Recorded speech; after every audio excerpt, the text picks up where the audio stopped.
I think it's time we blow this scene. Get everybody in the stuff together. Okay, 3, 2, 1, let's jam.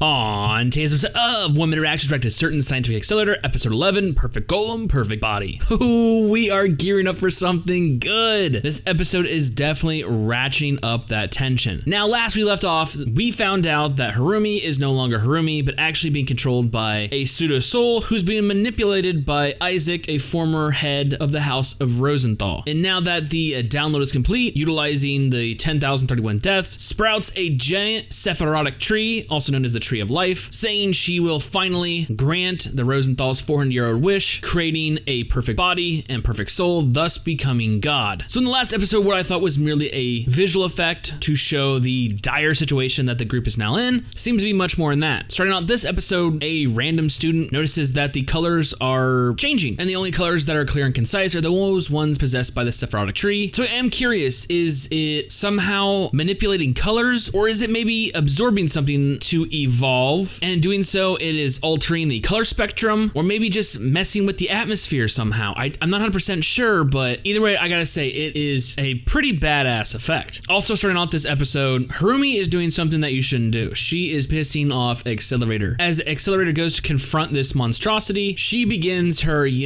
villainous dialogue, something that every single villain does, pretty much except Licht in the last episode of Black Clover. Anyways, she has the gall to bring up the 10,031 deaths of the Mizuka sisters, and this visually impacts Accelerator. We can literally see it on his face that he is pissed. Pissed at Hirumi for bringing it up, pissed at her for taking advantage of these girls, and you know what? Probably more than anything else, there is a lot of self-hate in that. After listening to Hirumi boast, though, this sends Accelerator into a rage. He begins to attack. Honestly, for how powerful he is, it's not doing a lot of damage. She is regenerating super fast, as well as has the ability to create multiple bodies, so this is just not the way to take this beast down. But eventually, after this confrontation, Hirumi goes back into hiding. It's time, she's not perfect yet. She still needs to evolve. So it's time for our mains to regroup and figure out what the heck to do. Now, Esther is finally starting to, find her resolve, remembering the promise between her and Hirumi, realizing that she now knows what she wants to protect, what she wants to save. It seems like she has a plan. It involves that Emperor Shun's blade, which I assume needs to be driven in to the heart, aka the original Hirumi's body, before, it literally becomes God. And honestly, this is an interesting point to me because in my eyes, up until now, pretty much Accelerator is a lone wolf, unless we're counting the pup, aka Last Order, but I really don't. He literally goes it alone, and now he's just like, yeah, let's go. Not even a second guessing, not even touting himself up as being truly invincible. I could take care of this myself. It was just like,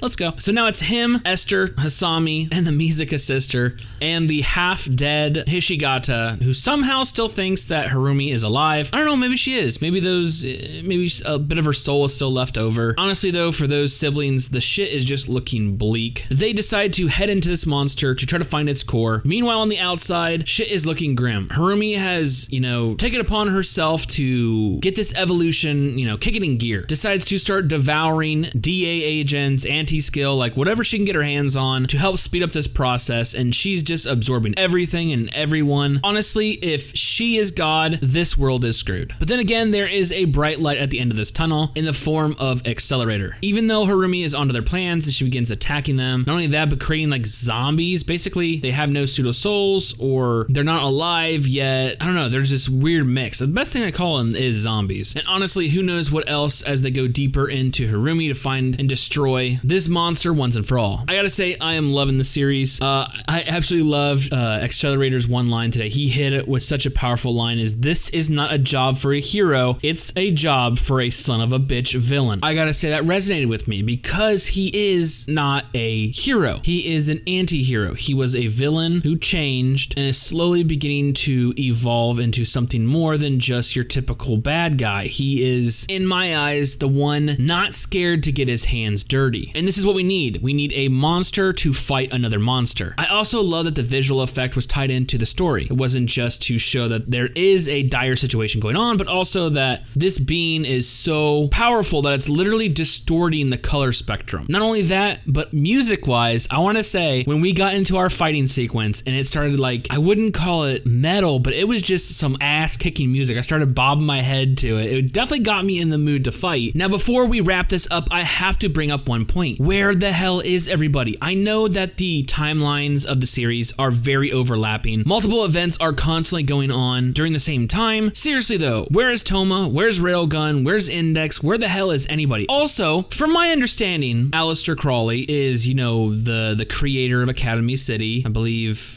top dog. Where the fuck is he when all this shit is going down? How many times does his city have to be put into peril for him to get out of his fucking tube and do something? Seriously, they set up his character as such a fucking mystery, but he has not done anything. Is it me or am I just fucking crazy? P.S. Sorry for all that cursing. So going into the final episode of this season, I am truly excited. My expectations are very high. They've built up the fight, and honestly, this series needs to end with a bang. Why? Because I want more. I want more a certain magical index. I want more a certain scientific railgun, and I'd love to have more, Accelerator. So with that being said, and the final bout between Accelerator and Hirumi, just 1 week away, I can honestly say I cannot wait for future episodes.